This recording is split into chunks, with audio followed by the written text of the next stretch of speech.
All right, guys, here we are. We are now several feet underground in snow. We've got Saudi and Arabian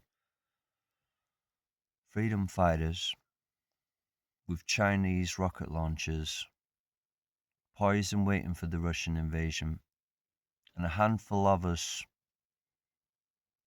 will take out the Ruskies, and the convoys commanders will pop out burning, and the kids in the back will hand themselves over.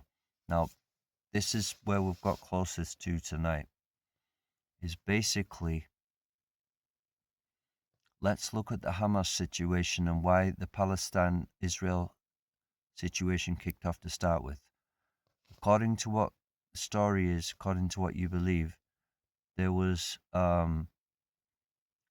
music festival, and in those countries, any music that's not orthodox religious music is banned and illegal. So when that music festival went down, they were playing what we would call in India kami music, which means it's materialistic sense gratification music, which in those countries is illegal and banned. It's only allowed to be orthodox religious music, which they blare through tannoy systems at each other in the early morning hours, especially. And that is considered okay and the way to wake up. Hearing conflicting religious tunes across metallic megaphones.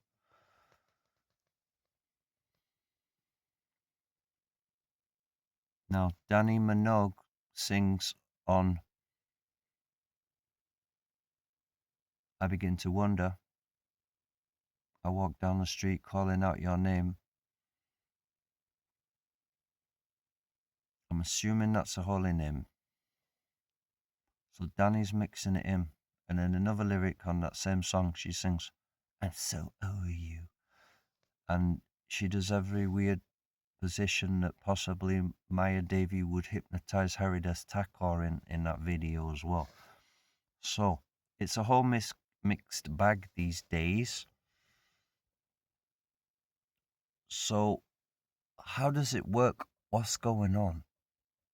Let's investigate music for a second. So if we're to understand the Israel-Palestine conflict was all based upon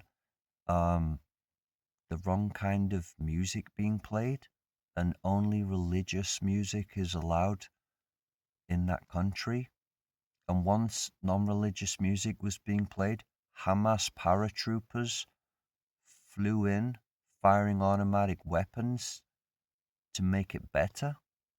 I mean, let's consider which is worse.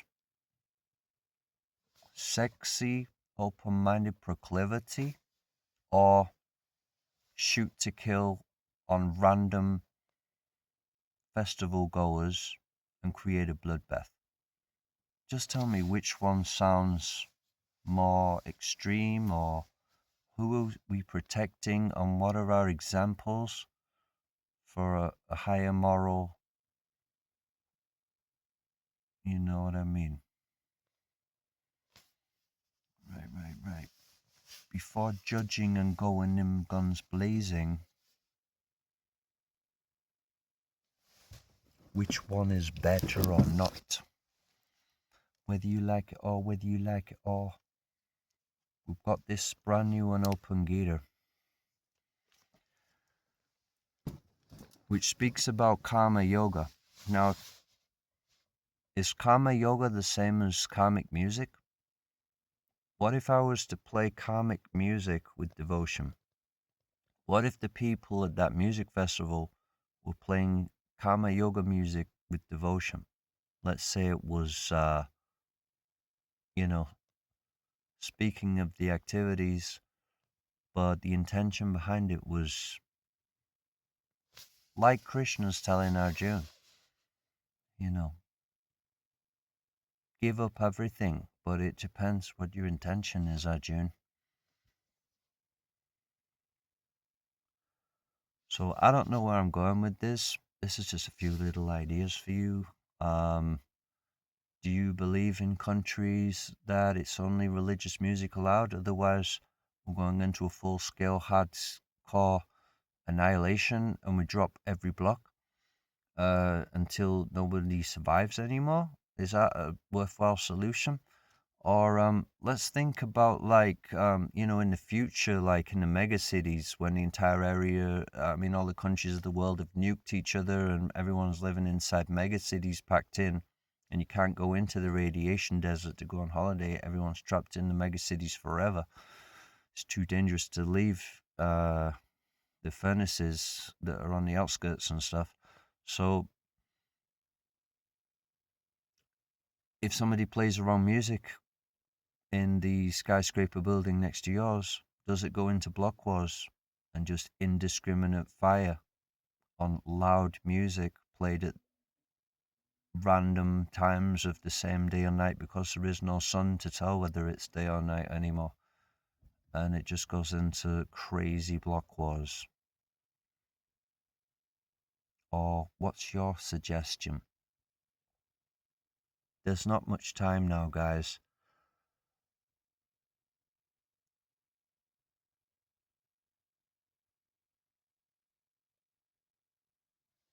I think it's important to chuckle. This is my suggestion. I think that when before the supermarkets began, it was standstill circles, and we used to show up to each other, and I'd bring a couple of bags of turnips, and I'd turn them over, and if you had a few carrots and spuds, my swap bits, all the gold was left at home. It was no longer there was no gold bank currency, fake notes. It was just swapsies, and then there was other weirdos, like copying whatever I said, and they'd be like following me out, going, copying whatever I said, and I'd be like, I never said copying. I said I left my gold at home, and they go, copying. I left your gold at home, and they just follow you around, and you try to pay them to get rid of them, and then that could get messy, But at the end of the day, this is what I learned from India. Like when you say 250 rupees for the rickshaw, and when you get to the destination and he says 2,000 rupees, and you say, I think you meant 250 rupees, and then they go, ha ha ha, don't mind. So I think it's always about the chuckle, and but we don't roll like that.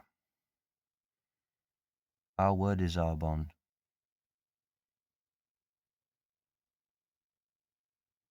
and the Akashic is that you and I, we always ride along.